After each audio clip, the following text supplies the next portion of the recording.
O silêncio no tribunal era sufocante. Todos me olhavam, alguns com pena, outros com horror. Depois que meu marido, Rafael, riu e disse diante da juíza: "Minha esposa é apenas um vegetal. Para que ela precisa de uma herança?"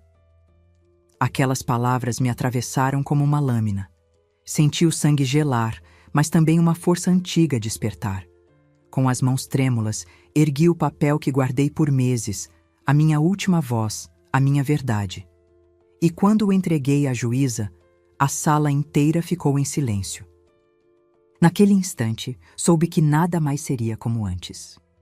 Mas antes de continuar, verifique se você já é inscrito no canal e conte pra gente nos comentários de qual cidade e país você está nos acompanhando. É sempre uma alegria descobrir de onde vêm nossos queridos ouvintes. Tudo começou há 7 anos, numa tarde chuvosa de março. Eu estava voltando da editora, onde acabara de entregar meu primeiro livro ilustrado para crianças. Meu coração transbordava de alegria, e nem a tempestade que desabava sobre São Paulo conseguia apagar meu sorriso. Trabalhei durante 2 anos naquele projeto, e finalmente seria publicado. Corri para me abrigar sob a marquise de uma livraria, mas minhas botas novas escorregaram na calçada molhada. Perdi o equilíbrio e comecei a cair, já imaginando o impacto doloroso contra o chão. Mas ele nunca veio. Braços fortes me seguraram, impedindo a queda. "Cuidado!", disse uma voz masculina suave e envolvente. Abri os olhos e vi Rafael pela primeira vez. Alto, elegante, com um sorriso que poderia estar em capas de revista. Ele segurava um guarda-chuva enorme sobre nós dois, criando uma bolha de proteção contra a chuva. "Obrigada", consegui murmurar, sentindo minhas bochechas corarem. "Você está bem?", ele perguntou, seus olhos castanhos demonstrando preocupação genuína. Tentei dar um passo, mas meu tornozelo protestou. Fiz uma careta de dor. Rafael notou imediatamente. "Deixe-me ajudá-la." "Para onde você vai?", ofereceu, seu tom protetor me fazendo sentir segura. "Moro ali na Vila Madalena, não é longe", respondi, ainda meio atordoada pela situação. Ele insistiu em me acompanhar até meu apartamento. Durante o caminho, conversamos sobre tudo. Descobri que Rafael trabalhava no mercado financeiro, gerenciava investimentos para empresas farmacêuticas. Parecia impressionado quando contei sobre meu trabalho como ilustradora. "Sempre admirei artistas", disse ele. "Vocês conseguem criar beleza do nada." Quando chegamos ao meu prédio, Rafael me entregou seu cartão. "Me liga quando seu tornozelo melhorar. Gostaria de te convidar para um café", disse com aquele sorriso devastador. Aceitei o cartão, sentindo borboletas no estômago. Não imaginava que aquele encontro casual mudaria minha vida completamente. Liguei para ele 3 dias depois. Nosso primeiro encontro foi em um café charmoso nos Jardins. Rafael era atencioso, engraçado, inteligente. Falávamos por horas e o tempo parecia voar. Ele me contava sobre suas viagens, seus projetos ambiciosos, seus sonhos. Eu compartilhava minhas histórias, meus desenhos, minha paixão pela arte. 1 mês depois, já estávamos inseparáveis. Rafael me levava para restaurantes sofisticados, presenteava-me com flores e pequenas surpresas. Eu me sentia a mulher mais sortuda do mundo. Meus amigos diziam que eu brilhava, que nunca me viram tão feliz. E eu realmente era. Mas havia sinais que eu escolhi ignorar. A forma como Rafael sempre precisava controlar nossos planos, como ficava irritado quando eu mencionava encontros com minhas amigas artistas. "Você não precisa perder tempo com essas pessoas", dizia ele. "Você tem talento de verdade, não precisa se misturar com amadores." Eu justificava tudo em nome do amor. Achava que ele estava apenas me protegendo, me guiando para o sucesso. Como eu estava enganada. Mas naquele momento, apaixonada e ingênua, eu só via o príncipe encantado que me salvara na chuva. 6 meses depois de nos conhecermos, Rafael me levou para conhecer seus pais. Fiquei nervosa durante todo o trajeto até o condomínio de luxo em Alphaville. "Relaxe, eles vão te amar", Rafael disse, apertando minha mão. Mas eu sabia que pessoas como os pais dele raramente aceitavam facilmente alguém da minha origem humilde. A casa era uma mansão, literalmente. 3 andares de puro luxo, com jardins impecáveis e uma piscina que mais parecia de resort. Uma empregada nos recebeu na porta e fomos conduzidos até a sala de estar, um ambiente tão formal que parecia um museu. Os pais de Rafael nos esperavam, sentados em poltronas de couro como se fossem tronos. Seu pai, Dr. Carlos Mendes, era um empresário de sucesso, dono de várias clínicas particulares. Alto, de postura rígida, tinha um olhar que parecia avaliar cada centavo do seu patrimônio. Sua mãe, Beatriz, era o estereótipo perfeito da socialite paulistana. Cabelo impecavelmente penteado, joias discretas mas caríssimas e um sorriso que não chegava aos olhos. "Então você é a Marina", disse Beatriz, me examinando da cabeça aos pés. "Rafael nos falou muito sobre você. Uma ilustradora, não é?"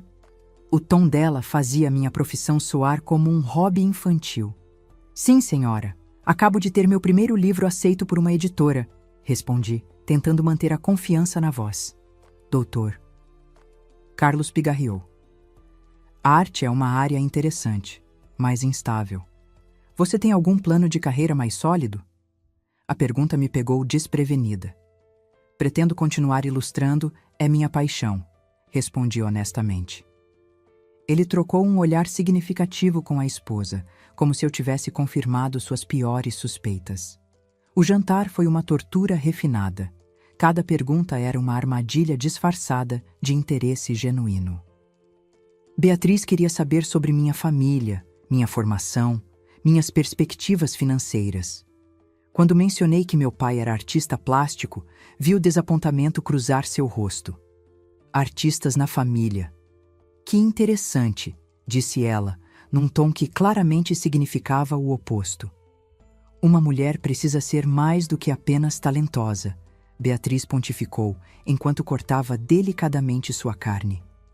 "Ela precisa ser prática, saber cuidar de uma casa, apoiar o marido na carreira dele."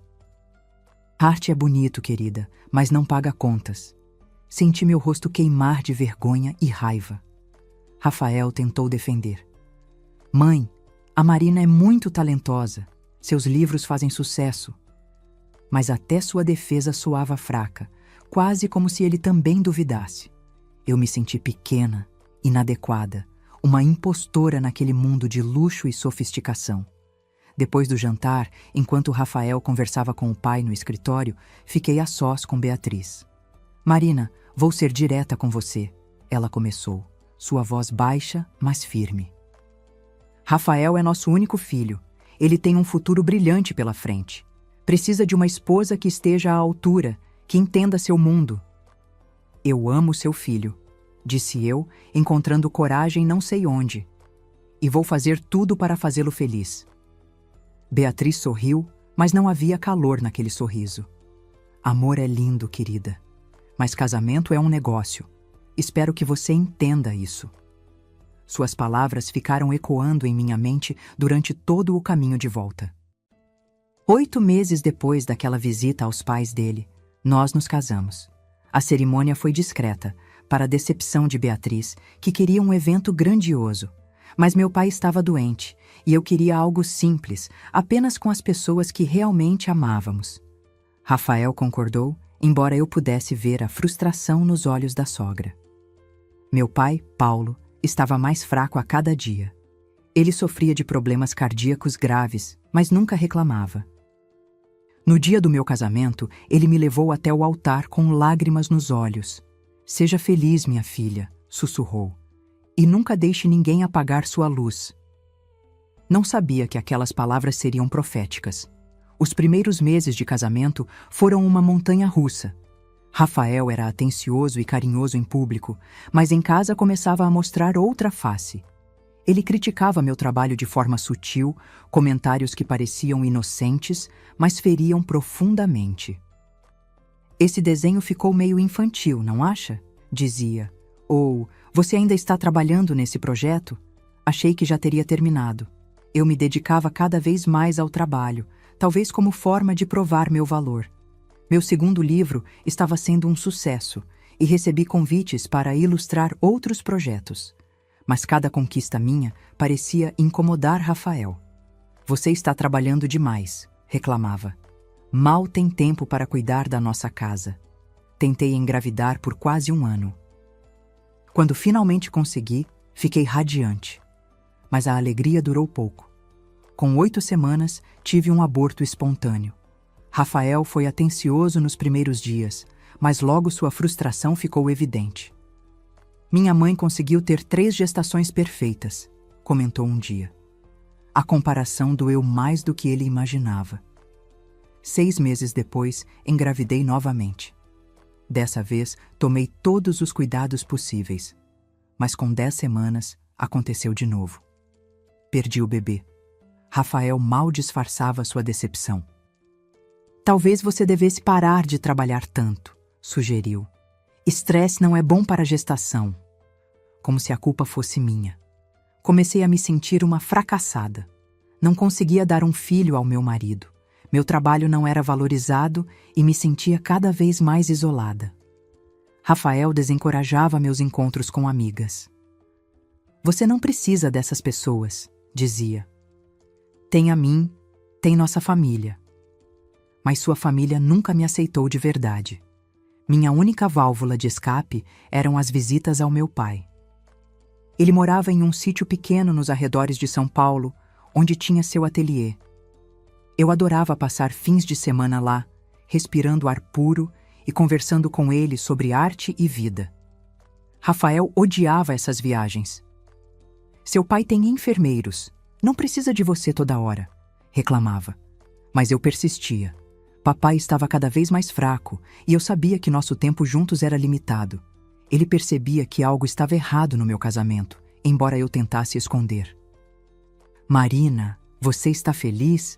Perguntou-me um dia, segurando minhas mãos com suas mãos trêmulas. Sim, pai, menti, forçando um sorriso. Ele me olhou com aqueles olhos sábios que pareciam ver através de qualquer mentira. Lembre-se sempre quem você é, minha filha. Uma artista brilhante, uma mulher forte. Não deixe ninguém te fazer esquecer disso. Abracei-o, sentindo lágrimas queimarem meus olhos. Eu precisava daquelas palavras mais do que ele imaginava. A noite do acidente está gravada em minha memória com uma clareza dolorosa. Era uma sexta-feira chuvosa de junho. Eu havia passado o dia com meu pai no sítio e ele estava particularmente emotivo. Marina, preciso te contar algo importante, disse ele, mas começou a tossir violentamente. A enfermeira interveio e a conversa ficou para depois. Depois que nunca chegaria. Saí do sítio por volta das 8 da noite. A chuva caía fina, mas constante, daquele jeito que torna as estradas escorregadias e perigosas. Eu estava cansada, física e emocionalmente exausta. Rafael tinha ligado 3 vezes durante o dia, reclamando que eu deveria estar em casa. Discutimos por telefone e eu desliguei irritada. A estrada estava praticamente vazia. Coloquei uma música suave no rádio, tentando relaxar. Pensava em tudo o que estava errado no meu casamento, em como minha vida tinha tomado um rumo diferente do que eu sonhava. Será que ainda havia tempo de mudar? Será que eu tinha coragem de recomeçar? Foi então que vi a capivara. Ela apareceu do nada, cruzando para o meio da estrada. Seus olhos brilhavam assustados sob a luz dos faróis. Meu instinto foi virar o volante bruscamente. Foi um erro fatal. O carro derrapou no asfalto molhado, rodou 1, 2 vezes. Ouvi o som aterrorizante de metal se retorcendo, vidros se estilhaçando. O mundo virou de cabeça para baixo, literalmente. Senti um impacto violento, uma dor explosiva na coluna. E então, tudo ficou escuro. Não sei quanto tempo fiquei inconsciente. Quando voltei a mim, estava presa nas ferragens do carro capotado. Não conseguia me mover e a dor era insuportável. Tentei gritar, mas apenas um gemido fraco saiu da minha garganta. Chovia dentro do carro pelos vidros quebrados. Eu sentia o gosto de sangue na boca. Socorro! Sussurrei para o vazio. Por favor, alguém me ajude. Mas a estrada estava deserta e o medo de morrer ali sozinha me consumia. Não sei quanto tempo passou. Poderiam ser minutos ou horas. A dor na minha coluna era tão intensa que eu mal conseguia respirar. Tentei mexer as pernas, mas elas não respondiam. Pânico me invadiu. Minhas pernas. Eu não sentia minhas pernas. Não, não, não. Repeti como um mantra, como se pudesse desfazer aquela realidade. Foi quando vi as luzes de outro carro se aproximando. Aqui! Tentei gritar, mas minha voz mal saía. O carro parou. Ouvi passos apressados. Meu Deus, tem alguém aí? Uma voz masculina gritou. Aguenta aí, vou ligar para as ambulâncias. Era um caminhoneiro, um homem de meia idade com rosto bondoso. Ele ficou comigo até a ambulância chegar, segurando minha mão, dizendo palavras reconfortantes. Você vai ficar bem, moça. Vai dar tudo certo. Eu queria acreditar nele, mas a forma como os paramédicos reagiram ao me ver, a urgência em seus movimentos, o olhar preocupado que trocaram entre si, tudo me dizia que nada estava bem. No hospital, enquanto me preparavam para a cirurgia de emergência, só conseguia pensar em uma coisa. Minhas pernas não se moviam. Eu não sentia nada da cintura para baixo. E quando o médico entrou, com aquela expressão que todo paciente aprende a temer, eu soube. Minha vida, como eu a conhecia, tinha acabado naquela estrada escura e chuvosa. Acordei da cirurgia para um mundo diferente. As primeiras palavras do neurocirurgião ecoaram como uma sentença. Marina, você teve uma fratura grave na coluna vertebral. Fizemos tudo o que pudemos, mas o dano à medula espinhal foi extenso. Você provavelmente não voltará a andar. Provavelmente. Essa palavra cruel que oferece uma esperança impossível. Rafael apareceu no hospital cercado de câmeras. Não sei como a imprensa descobriu sobre o acidente, mas de repente, meu marido estava dando entrevistas nos corredores. Minha esposa é uma lutadora, uma artista talentosa. Vamos superar isso juntos, declarava ele, a imagem perfeita do marido devotado. Mas quando entrava no meu quarto, o homem atencioso das câmeras desaparecia. Ele ficava no celular, falando baixo sobre negócios, investimentos, oportunidades. Mal olhava para mim. Quando falava comigo, suas palavras eram mecânicas, vazias.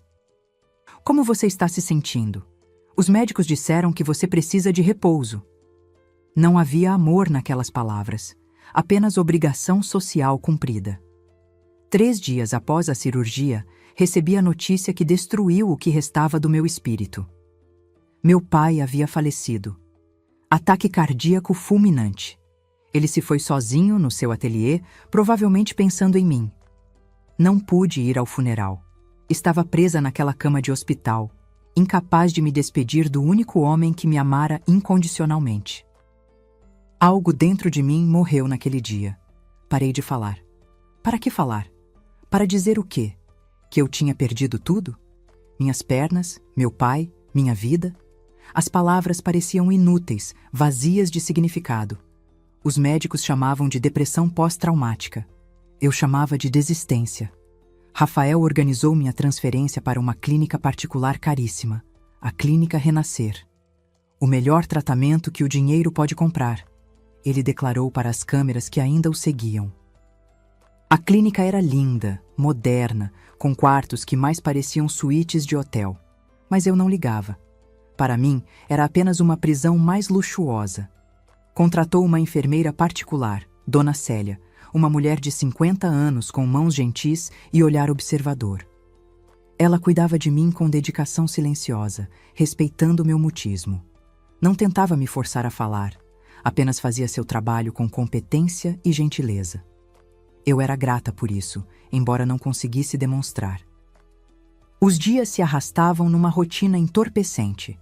Acordar, banho assistido, sessões de fisioterapia dolorosas e inúteis, refeições que eu mal tocava, visitas breves de Rafael entre seus compromissos importantes. Ele sempre trazia frutas que eu não comia, flores que eu não via. Sua presença era sufocante, artificial como aquelas flores de plástico nos corredores da clínica. À noite, quando achava que eu estava dormindo, Rafael falava ao telefone no corredor. Sua voz vazava pela porta. Sim, querida, eu sei que é difícil, mas não podemos fazer nada agora. Ela está sendo bem cuidada. Querida? Meu coração, já destroçado, se partiu um pouco mais. Ele tinha outra pessoa. Claro que tinha. As semanas se transformaram em meses. Parei de contar os dias. Recusava comida, recusava fisioterapia, recusava esperança. Existia, apenas isso. Respirava porque meu corpo insistia em continuar, mas minha alma já tinha partido. Os médicos conversavam entre si, preocupados com meu estado mental. Mas o que eles poderiam fazer? Não existe remédio para uma vida destruída. Foi numa tarde cinzenta de setembro que ela apareceu. Eu estava na minha cadeira de rodas, olhando pela janela sem realmente ver nada, quando ouvi a porta se abrir. Oi, disse uma voz fina e animada. Virei a cabeça e vi uma menininha de uns 6 anos, com tranças desiguais e um sorriso banguela que iluminava o quarto. Sofia, você não pode entrar aqui sem permissão, disse Dona Célia gentilmente, mas a menina já estava ao meu lado. Desculpa, é que vi você da porta e você parecia tão tristinha. Vim te fazer companhia. Ela tinha aquela espontaneidade brutal das crianças, sem filtros ou medos sociais. Simplesmente via alguém triste e queria ajudar. Sofia era filha de uma das fisioterapeutas da clínica. Tinha uma condição cardíaca congênita e passava muito tempo ali, esperando a mãe terminar o trabalho. Você gosta de desenhar? Perguntou ela, tirando um papel amassado e giz de cera do bolso do vestido florido. Não respondi, mas ela não se importou. Sentou-se no chão e começou a desenhar. Vou fazer um sol para você, anunciou, concentrada em seu trabalho. Minha mãe diz que quando a gente está triste, tem que pensar em coisas que brilham. Sol brilha, né? Desenhava com língua de fora, totalmente absorta. Depois de alguns minutos, estendeu o papel para mim. Pronto. Isso é para você não ficar mais triste. Era um sol torto, com raios de tamanhos diferentes, algumas cores saindo das linhas. Era imperfeito e absolutamente lindo. Peguei o papel e algo dentro de mim, algo que estava congelado há meses, tremeu levemente. Sofia sorriu, satisfeita. Você tem mãos bonitas, disse ela. Aposto que você desenha muito melhor que eu. A partir daquele dia, Sofia aparecia quase todos os dias. Dona Célia, percebendo que a menina estava causando algum efeito positivo em mim, permitia as visitas. Sofia falava pelos dois, contando histórias da escola, dos desenhos animados que assistia, dos sonhos que tinha. Não esperava respostas, apenas compartilhava sua vida comigo. Sabe o que eu vou ser quando crescer? Perguntou ela um dia, balançando as perninhas enquanto sentava na minha cama. Vou ser médica de corações. Porque o meu coração não funciona direito. Então, eu vou aprender a consertar corações. Aí vou consertar o meu e o de outras pessoas também. A inocência dela me partia e curava ao mesmo tempo. Uma semana depois de nosso primeiro encontro, Sofia trouxe um presente. Era um caderno de desenho pequeno e uma caixa de lápis de cor. Minha mãe me deu dinheiro para comprar uma boneca, mas eu comprei isso para você. Porque suas mãos funcionam, né? Então você pode desenhar. Disse isso com tamanha naturalidade que levei alguns segundos para processar. Suas mãos funcionam. Essa frase simples ecoou na minha mente por dias. Sofia não me via como uma deficiente, uma inválida, um vegetal. Ela via alguém cujas mãos funcionavam e que poderia desenhar. Pela primeira vez em meses, olhei para minhas mãos de verdade. Movi os dedos lentamente. Eles responderam. Naquela noite, depois que todos dormiram, peguei o caderno que Sofia tinha me dado. Segurei um lápis, sentindo seu peso familiar nas mãos. Estava enferrujada, tremendo, mas tracei uma linha. Depois outra. Eram rabiscos sem sentido, mas eram meus rabiscos, minha criação. Pela primeira vez desde o acidente, senti algo além de desespero. senti uma fagulha minúscula de possibilidade. Dona Célia começou a me levar para passeios no pequeno parque da clínica. Eram experiências dolorosas no início. Eu sentia todos os olhares sobre mim, ou assim imaginava. Cada pessoa que passava parecia me ver apenas como a mulher na cadeira de rodas, não como Marina, a artista, a pessoa. Eu queria ser invisível, desaparecer na cadeira. Mas Dona Célia era persistente. Você precisa de sol, de ar fresco. Ficar trancada no quarto só piora as coisas, dizia ela com sua firmeza gentil. Então íamos toda a tarde para aquele parque pequeno, mas agradável, com suas árvores frondosas e banco de madeira onde ela se sentava enquanto eu permanecia na cadeira, olhando para o nada. Do outro lado da rua havia uma cafeteria pequena e acolhedora. Sempre cheirava a café fresco e pão caseiro, aromas que penetravam no parque e me faziam lembrar de um tempo em que eu era normal, quando podia simplesmente entrar em um café e pedir um cappuccino. Agora até isso parecia impossível. Foi na terceira semana de passeios que ele se aproximou. "Escapou da comida de hospital?"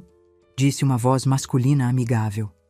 Olhei para cima e vi um homem de uns 35 anos, com cabelos ligeiramente despenteados e um sorriso genuíno. Usava um avental com respingos de café e tinha olhos castanhos bondosos que me encaravam com interesse, não com pena. "Sou o Lucas, dono daquele estabelecimento ali." Ele gesticulou para a cafeteria. "Tenho visto vocês aqui quase todos os dias." "Você sempre parece tão pensativa." Não respondi, obviamente, mas ele não pareceu se importar. "Tudo bem, não precisa falar, mas posso oferecer um chá? Tenho uma mistura especial de ervas que ajuda a clarear a mente." Antes que eu pudesse reagir, ele correu até o café e voltou com 2 copos térmicos. Entregou um para Dona Célia e outro para mim. "Experimentem, garantia de satisfação ou seu dinheiro de volta", brincou ele piscando. O chá estava delicioso, quente e aromático, com um toque de gengibre e hortelã. Tomei pequenos goles enquanto Lucas conversava animadamente sobre absolutamente nada importante. Ele começou a aparecer todos os dias quando nos via no parque.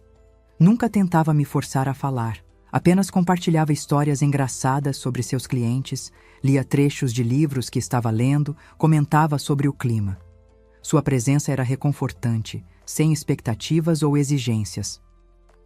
Ele simplesmente estava ali, oferecendo companhia sem cobrar nada em troca. Uma semana depois, Lucas trouxe um presente. Era um tablet com caneta stylus. "Olha, sei que você ilustra livros. Dona Célia me contou", explicou ele, agachando-se na frente da minha cadeira para ficar no meu nível. "Pensei que talvez isso fosse mais fácil do que papel e lápis. Pode desfazer, refazer, ninguém precisa ver até você estar pronta." Olhei para o tablet, depois para ele. Havia algo em seus olhos, uma crença em mim que eu não sentia em mim mesma. "Suas mãos funcionam perfeitamente", disse ele, ecoando sem saber as palavras de Sofia. "E talento não desaparece só porque outras coisas mudaram. Experimenta. Sem pressão, sem julgamentos, só você e uma tela em branco." Naquela noite, sozinha no meu quarto, liguei o tablet. A tela brilhante me saudava com possibilidades infinitas. Peguei a caneta stylus com mãos trêmulas. O primeiro traço foi incerto, torto. Mas havia algo libertador em poder apagar, tentar de novo. Desenhei por horas, deixando a dor sair através das linhas e cores. O resultado foi caótico, um turbilhão de emoções transformadas em imagem. Mas era meu. Pela primeira vez em 6 meses, havia criado algo. E nessa criação, encontrei um fio fino de esperança, tênue mas real, me puxando de volta para o mundo dos vivos. Enquanto eu lentamente redescobria a vontade de viver através da arte e das pequenas gentilezas de Sofia e Lucas, Dona Célia observava tudo com olhos atentos. Uma noite, ela me disse algo que mudaria tudo. "Seu marido não é seu aliado, Marina. Tenha muito cuidado." Sua voz era baixa, urgente, e seus olhos mostravam preocupação genuína. Algumas semanas após a morte do meu pai, o tabelião foi à clínica para ler o testamento. Rafael estava presente, obviamente, com sua máscara de marido dedicado firmemente no lugar. Eu podia sentir sua expectativa, sua certeza de que finalmente controlaria os bens do meu pai, incluindo o sítio e as economias. O tabelião pigarreou e começou a ler. Meu pai, prudente como sempre, havia deixado tudo para mim, mas com condições específicas. A principal, eu só teria acesso total aos fundos após completar uma série de ilustrações chamada Luz Interior e apresentá-la a um comitê de especialistas. O sítio não poderia ser vendido por 5 anos. O silêncio que se seguiu foi ensurdecedor. Vi o rosto de Rafael mudar de expectativa para choque, depois para raiva mal disfarçada. Isso é absurdo. Ele explodiu assim que o tabelião saiu. Seu pai estava senil. Uma série de ilustrações? Você mal consegue segurar uma colher. Vamos contestar isso imediatamente. Foi a primeira vez que senti algo além de desespero em meses. Senti raiva. Raiva fria e clara. Meu pai não estava senil. Ele era a pessoa mais lúcida que conheci. E aquele testamento não era apenas uma última vontade, era um presente final, uma tábua de salvação, uma arma que ele me deixara para me proteger de algo que ele havia previsto. Você vai ao tribunal e alega que ele não estava em pleno juízo, Rafael continuava, andando de um lado para o outro como um animal enjaulado. É a única forma de termos acesso ao dinheiro rapidamente. Termos? Ele nem tentava mais disfarçar que o dinheiro era seu objetivo. Olhei para ele com novos olhos, vendo finalmente quem ele realmente era. Naquela noite, pedi a Dona Célia que ligasse para uma velha amiga minha da faculdade. Laura tinha se tornado uma das advogadas mais respeitadas de São Paulo. Quando ela atendeu, usei minha voz pela primeira vez em meses. Estava rouca, fraca, mas firme. Laura, aqui é Marina. Preciso da sua ajuda. Acho que meu marido está tentando me destruir. A partir daquele momento, entrei em modo de guerra silenciosa. Continuei fingindo estar mergulhada em apatia, mal respondendo a estímulos. Rafael, vendo isso, relaxou sua guarda. Mas por trás da fachada, eu estava trabalhando. Desenhava todas as noites, criando a série que meu pai havia exigido. E, mais importante, coletando evidências. Dona Célia se revelou uma aliada valiosa. Ela ouvia as conversas telefônicas de Rafael quando ele achava que estávamos dormindo. Sim, Larissa, está tudo conforme planejado. Ela está completamente fora de si. Assim que conseguir a tutela, vou poder controlar tudo. E nossos negócios com o Dr. Almeida também estão progredindo bem. As entregas ilegais estão rendendo muito. Lucas também ajudou, usando contatos antigos para investigar Rafael. Ele me contou sua própria história, de como havia sido bombeiro e perdido tudo por causa de pessoas corruptas. Eu conheço homens como seu marido, disse ele, com raiva contida. Eles acham que podem comprar tudo e todos, mas sempre deixam rastros. A peça final do quebra-cabeça veio quando fomos ao sítio do meu pai. Era arriscado, mas necessário. Com a ajuda de Lucas, conseguimos entrar sem Rafael saber. No ateliê do papai, encontrei seu diário. As últimas entradas eram devastadoras. Ele suspeitava de Rafael, havia contratado um detetive particular, descobrira sobre a amante e, pior, sobre o possível sabotagem no meu carro. Rafael entrou com o processo para me declarar juridicamente incapaz 2 semanas depois. Laura, minha advogada, estava preparada. Ele vai tentar te fazer parecer um vegetal, alguém totalmente incapaz de tomar decisões, ela me explicou durante uma de nossas reuniões secretas. Mas nós temos evidências do contrário. E mais, temos evidências contra ele. O dia do julgamento chegou como uma tempestade inevitável. Dona Célia me ajudou a me arrumar. Escolhi um vestido simples, mas elegante, azul escuro. Prendi meu cabelo em um coque. Queria parecer digna, no controle, mesmo presa naquela cadeira de rodas. Meu coração batia forte, mas minhas mãos estavam firmes. A sala do tribunal estava cheia. Rafael estava lá com sua advogada, uma mulher de aparência glacial chamada Doutora Márcia. Ele usava terno impecável e expressão de marido preocupado perfeitamente ensaiada. Ao meu lado estava Laura, jovem, mas brilhante, com olhos inteligentes que pareciam ver através de qualquer mentira. A juíza, doutora Helena Rodrigues, era uma mulher de meia-idade com rosto severo e reputação de integridade absoluta. Ela nos observou a todos com um olhar penetrante antes de dar início à sessão. Rafael foi o primeiro a falar, e foi uma performance digna de Oscar. Sua voz tremeu no tom exato para evocar simpatia sem parecer exagerado. Meritíssima, dei à minha esposa os melhores anos da minha vida, começou ele, levemente inclinado para a frente, apoiando as mãos na balaustrada. Mas o estado de Marina só piora. Ela não fala, quase não responde a estímulos. Estou exausto tentando cuidar dela. E agora, essa herança ridícula com condições impossíveis. É cruel forçá-la a produzir arte quando ela mal consegue funcionar. A performance dele era convincente. Vi alguns rostos no tribunal, mostrando simpatia. Ele continuou, falando sobre o acidente, sobre como estava cuidando de mim, sobre quanto isso estava custando financeiramente e emocionalmente. Cada palavra era calculada para fazê-lo parecer o mártir perfeito, e eu, a esposa inútil e onerosa. Foi quando Laura se levantou. Senhor. Rafael, o senhor diz que quer proteger sua esposa. Pode nos explicar, então, por que transferiu R$150 mil para uma conta offshore 2 semanas antes de entrar com este processo? Sua voz era calma, mas cortante. A doutora Márcia tentou objetar, mas a juíza a silenciou com um olhar. O rosto de Rafael ficou rígido por uma fração de segundo. Foram transações profissionais, ele respondeu, forçando um tom condescendente. Investimentos legítimos para garantir o futuro de Marina. Laura sorriu sem humor. E suas viagens frequentes ao litoral, onde coincidentemente vive sua colega Larissa Monteiro, também são para garantir o futuro de Marina? A máscara começou a rachar. Rafael abriu a boca para protestar, mas Laura não havia terminado. E quanto aos seus encontros regulares com o doutor Almeida, onde, segundo registros bancários, vocês discutiram entregas de substâncias não certificadas para clínicas particulares. Isso também é cuidado com sua esposa?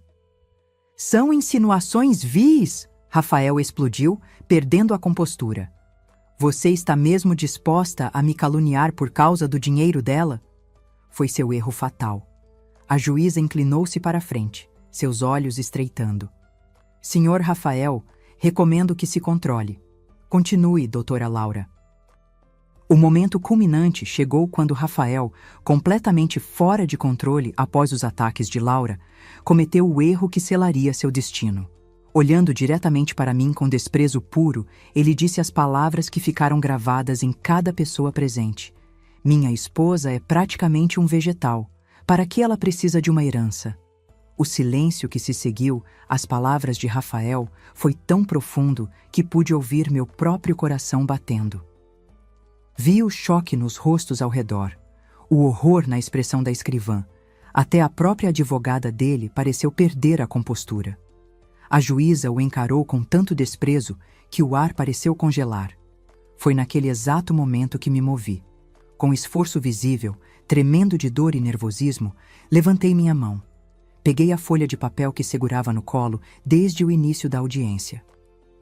Era o desenho que havia feito para Sofia, um trabalho detalhado e vibrante que mostrava a menina sorrindo, cheia de vida e esperança. Estendi para Laura. Minha advogada pegou o papel com cuidado reverente, como se fosse a coisa mais preciosa do mundo. Ela caminhou até a mesa da juíza e colocou o desenho na frente dela. Solicito que seja incluído nos autos, meritíssima. A juíza olhou para Rafael com um último olhar de reprovação antes de pegar o desenho. O que ela viu não foram rabiscos incoerentes ou traços trêmulos de alguém incapaz. Era arte genuína, tocante, técnica e emocionalmente sofisticada. Cada detalhe do rosto de Sofia estava capturado com amor e habilidade. No canto, em caligrafia clara e bonita, estava escrito: Para minha corajosa Sofia. Obrigada por me trazer de volta à luz. Sua amiga, Marina.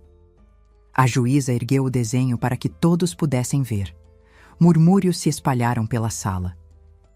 Rafael empalideceu, finalmente compreendendo que havia subestimado completamente sua esposa vegetal.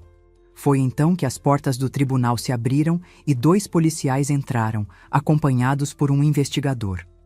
Peço desculpas pela interrupção, meritíssima, disse o investigador, apresentando suas credenciais. Investigador Cardoso, da Polícia Federal. Viemos prender o Sr. Rafael Mendes.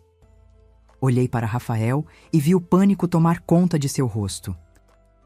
Todo o peso dos últimos meses, a dor, o medo, a batalha silenciosa, tudo me atingiu de uma vez. O mundo começou a girar. Os sons se tornaram distantes, como se eu estivesse debaixo d'água. Senti meu corpo ficando fraco, escorregando na cadeira. Marina! Ouvi Laura gritar. Dona Célia correu para mim. Chamem uma ambulância! A voz da juíza ecoou. E então, tudo ficou negro. Quando recuperei a consciência, estava numa maca no corredor do tribunal. Um paramédico checava meus sinais vitais. Calma, senhora. Você apenas desmaiou. Está tudo bem agora. Virei a cabeça e vi Lucas ali, segurando minha mão. Não sei como ele soube do julgamento, mas estava lá, seus olhos cheios de preocupação e algo mais. Algo que fez meu coração apertar. Você conseguiu, ele sussurrou, apertando minha mão. Foi tão corajosa. Tentei sorrir, mas as lágrimas vieram antes. Não eram lágrimas de tristeza, mas de alívio, de libertação. Anos de dor, traição e luta finalmente haviam terminado. Eu havia vencido. A juíza veio até mim antes de eu ser levada para o hospital. Marina, raramente vejo tanta coragem em meu tribunal, disse ela, sua voz normalmente fria agora tingida de admiração. Não apenas negamos o pedido de seu marido, como ele está sendo preso por múltiplos crimes. Você é livre. Livre. Aquela palavra nunca soou tão bonita. 1 ano depois, eu estava em pé no meu próprio estúdio de arte, apoiada em uma bengala elegante. As sessões intensivas de fisioterapia haviam dado resultado.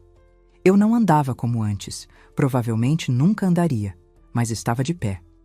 Cada passo era uma vitória, cada dia sem cadeira de rodas era um milagre pelo qual era grata. O estúdio era exatamente como eu sonhara.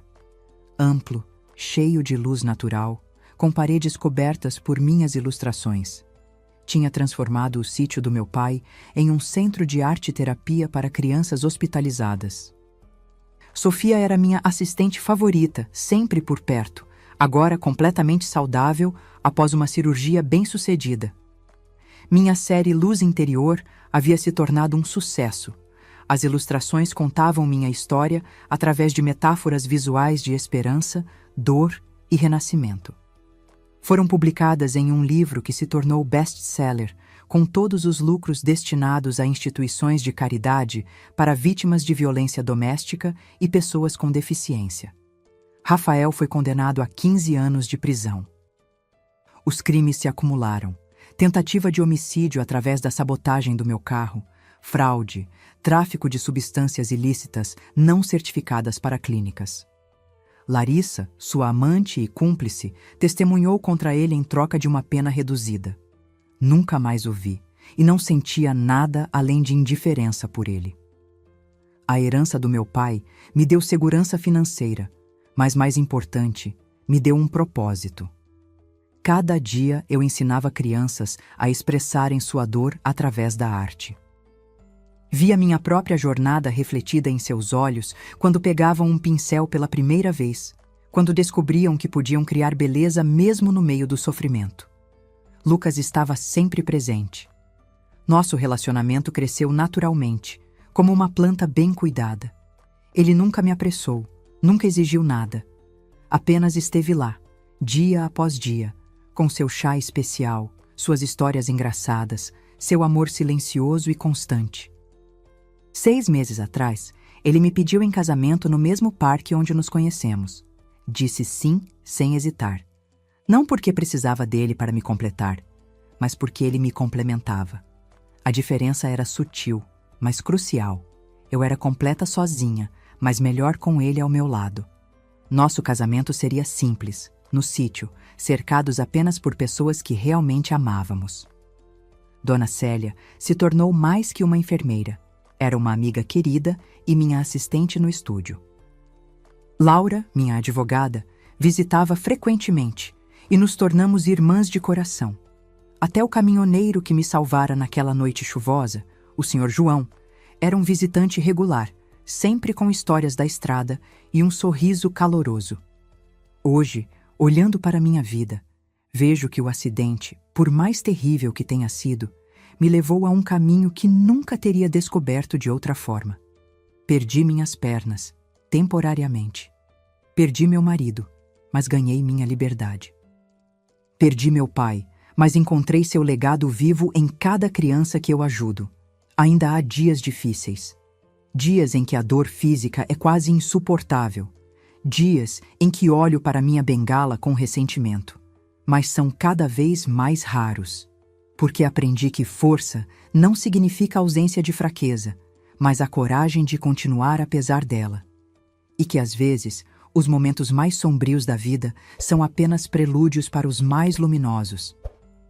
5 anos se passaram desde aquele dia no tribunal. Estou sentada no jardim do sítio, assistindo Lucas brincar com nossas 2 filhas adotivas, Helena e Clara. O sol da tarde ilumina tudo com uma luz dourada e posso ouvir o riso das meninas ecoando pelos campos.